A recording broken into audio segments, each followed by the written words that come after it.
as I get ready, I just wanted to talk about the B. Simone sitch.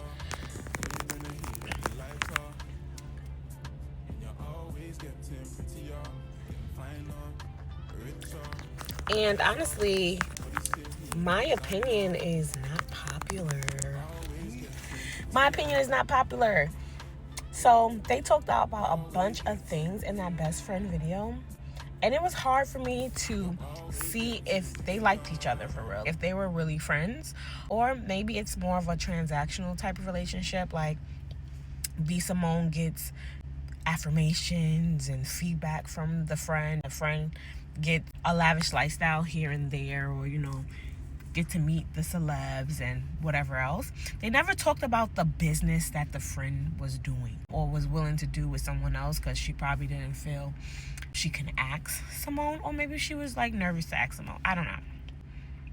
I have some thoughts when it comes to Simone being jealous of the friend's relationship.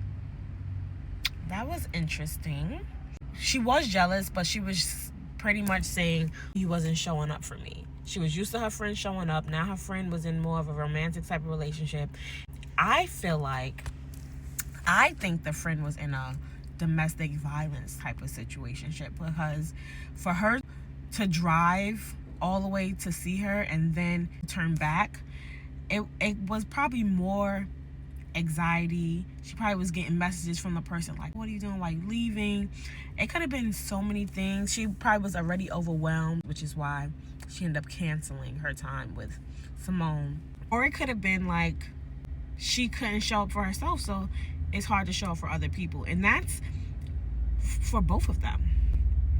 When her friend was going through whatever, she said she was homeless, which is probably because she left that relationship. Who knows? She said she was broken on public assistance. She never once did ask for a handout, that I'm sure, but even though her friends saw her struggling, she should have offered something. And again, we don't know what was offered, if any. We also don't know if this is clickbait, because when I clicked it, I also wanted to see the app and see the transformation and join the journey. I resonated a lot with B. Simone when it comes to being a person that sometimes people go to, but then also being a person that maybe isolate themselves or not sure people's intentions.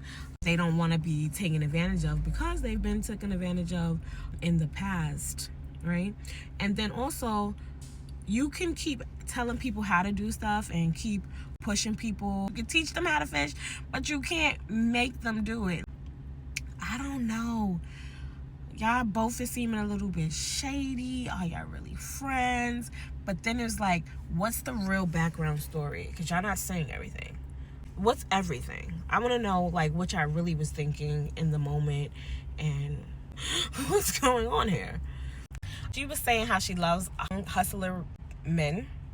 It's nice to have a hustler. It's nice when people are familiar with your lifestyle and understands the lifestyle, and y'all both are kind of familiar with what to expect from each other.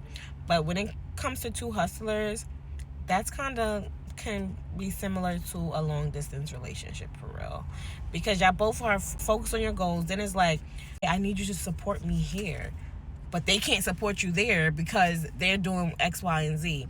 So having a hustler, you can't just be you and that person. Y'all really have to have a team separate from each other, be able to get support from wherever you're getting support from, because it's going to be hard for two hustlers to be together.